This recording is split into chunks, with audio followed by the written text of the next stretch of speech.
Thank you, Reverend Daniel. And it's great to be here with you. And what a beautiful setting this is. When I came here, I was struck by the trees and the beautiful grass and the vista out of Reverend Dan's office. He tells me when the light comes in is absolutely gorgeous. So it's a pleasure to be with you here today.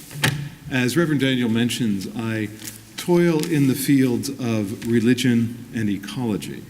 And when you have an appointment in environmental studies and you go into a speaking environment, people often think, oh no, here's the doom and gloom guy. This is going to be wholly negative, and I'm looking for the slitting of the wrists and the pills at the end of the talk. So it's important that we have a sense of humor throughout all of this. So I just have an attempt at humor before we go into some of the other areas. So it's just an attempt. I don't make a larger claim. There was a young minister, and she wanted to get to know her congregants, and so she went around to their homes and introduced herself. She went to one home and rang the doorbell and heard the patter of feet run across the living room, but no one came to the door. So the minister took out her business card, and on the back of the card she simply wrote, Revelation 3:20. And of course, as we all know, Revelation 3:20 reads, Behold, I stand at the door and knock. And she slipped her business card in the mail slot. Well, next week, as she was going through the harvest after the collection, she saw her business card there. And something had been added, simply Genesis 3:10. And the minister opened up to Genesis 3:10 and started to smile. Because Genesis 3:10 reads, I heard the sound of you in the garden, and I was afraid, for I was naked. So I hid. Just an attempt. Okay. Well, to get us into the kind of space where we see, at maybe a psychic spiritual level, some of the connections we might have between ourselves, our faith, and the larger creation, I'm going to invite us on a collective time travel. And we're going to go back in time, about 200 years, but we're not going very far. We're going to the shores of Lake Ontario, near present-day Fort York, in a little settlement called York. And each day and night we hear a constant sound. But it's not the sound of lake water lapping with low sounds on the shore, but the sound of wind blowing through the old-growth climax Maple Beach forest, a vast, deep, dark forest that stretches north to the Cambrian Shield, east to the Ottawa Valley, west to present-day Windsor and beyond. It is a vast, rich, dark canopy, and always, night and day, we hear wind wafting through that darkness. Some of us are thrilled by this sound, but many of us are frightened by it, and we write about it in our journals because it reminds us of our tempest-tossed crossing from the old world to the new. Today, 95% of that forest has been cleared, and the 5% that remains stands in jeopardy. It's a wind gone with the forest. But now I invite you to fast forward, not to the present, but to your past, to your childhood, to a place in your childhood where you had a spot in nature where you could collect your thoughts and yourself. It could be a backyard, a public park, a beach, a cottage, but a place where you could kind of come to your senses in connection with a space in nature. Put yourself there now. Does that place still exist? If so, how was it preserved? If not, what happened to it? Did it get bulldozed into a parking lot, transformed into a shopping plaza, changed into a condominium complex? If so, how did that, quote, development, unquote, make you feel? Did you chalk it up to the inexorable march of progress? Or did you see it as a body blow to your spirit? And if you did see it as a spiritual loss, a deeply spiritual connection to creation, perhaps. And if you did experience it as a psychic loss, perhaps you have a taste of what our indigenous brothers and sisters may have felt when their sacred lands were taken from them and, quote, developed, end quote. Today, I just want to share a few stories of people who've embraced the environment and had an impact, both globally and locally, for people I'd like to hold up. The first is Rachel Carson, and many of you, of course, know of Rachel Carson and Rachel Carson's Silent Spring. Rachel Carson had been an editor with the U.S. Fish and Wildlife Service and had written a book, The Sea Around Us, that became a bestseller. So she was able to retire from her day job and become a full-time writer.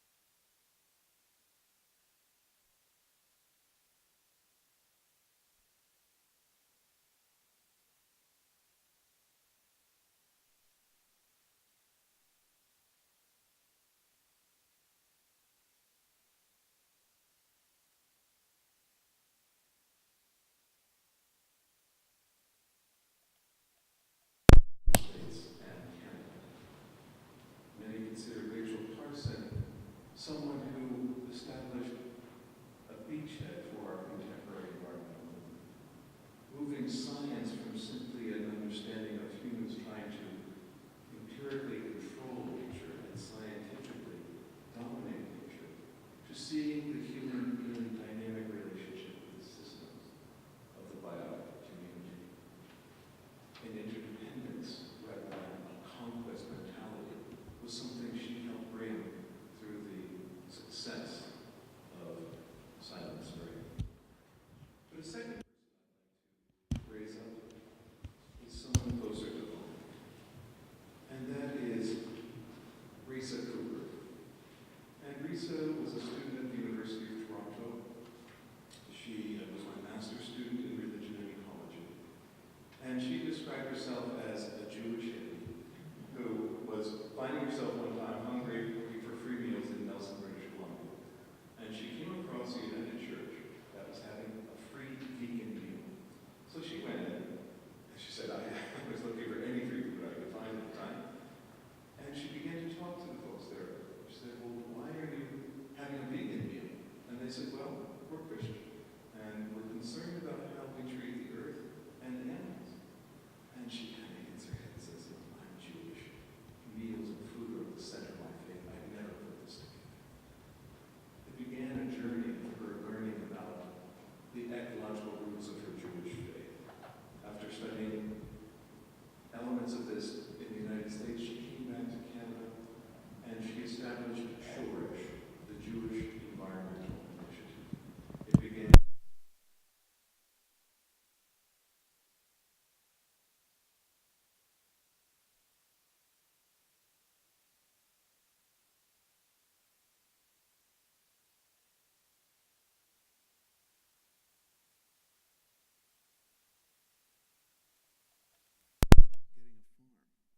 where we can begin to reflect on Jewish values in a larger context of land restoration.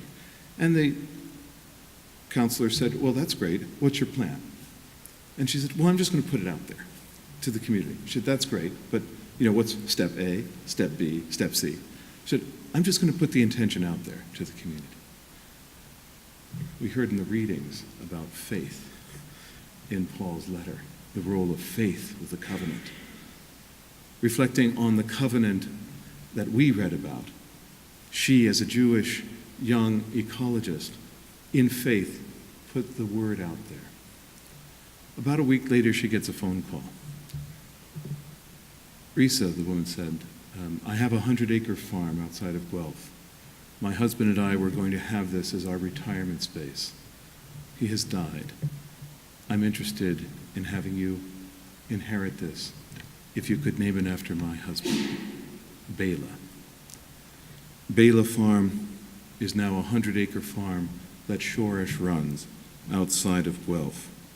They had their grand opening in 2016, where 200 community members gathered to mark the beginning of Shoresh's stewardship there.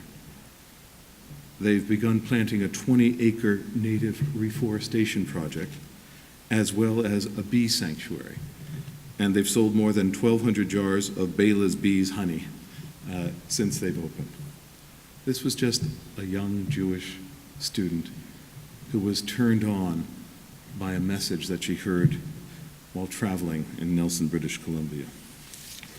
A second person here in Toronto is Laura Rainsborough. Laura had done a graduate degree in geography at the University of Ottawa and came to Toronto and was asked to help harvest at Spadina House during an apple picking festival. And she began to reflect on all this fruit from all these trees in Toronto that just falls to the ground and rots. And there's so many hungry people in our city, she's thinking. What if we could harvest that? What if we could ask people if we could come to their front yards and harvest their trees? So the idea of not far from the tree was born. And she began with a group of volunteers to go to various houses and say, can we pick the cherries on your cherry tree? We'll give a third to a food bank. We will keep a third for our volunteers, and you as owners will get a third.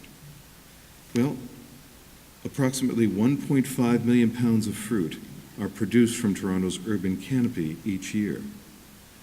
This is something now that Laura has helped harvest. So during their first harvest season, they picked and shared over 3,000 pounds of fruit from one neighborhood with the help of 150 volunteers. Since then, they've harvested over 148,000 pounds of fruit, donated more than 39,000 pounds of fruit to over 30 local service agencies, registered over 1,600 trees for their fruit picking program, and rallied more than 2,000 volunteers to help with the harvest. She was invited to give a TED Talk, and she has just, in a loving way, made a difference just from looking at trees.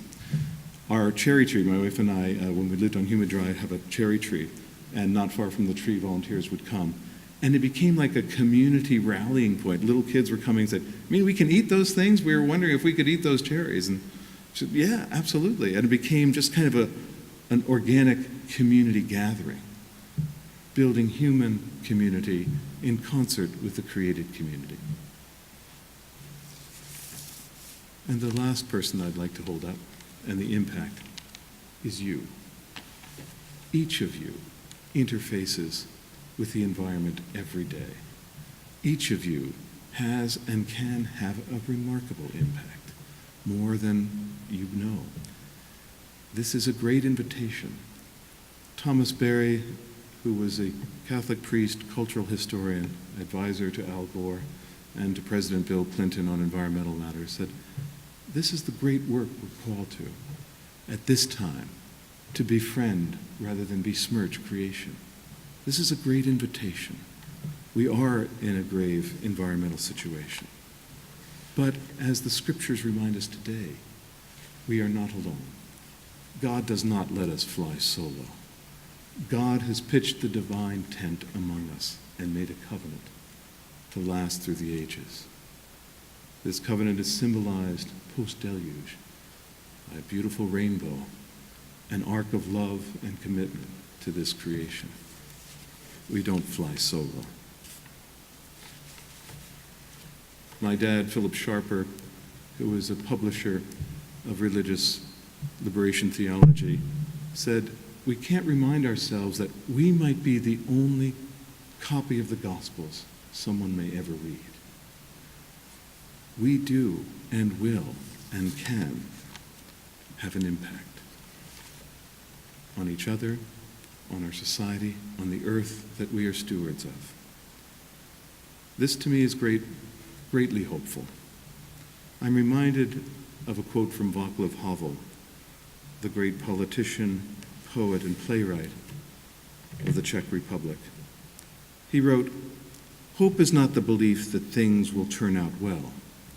Hope is the belief that what you are doing makes sense, regardless of how these things turn out. And I will make my covenant between me and you."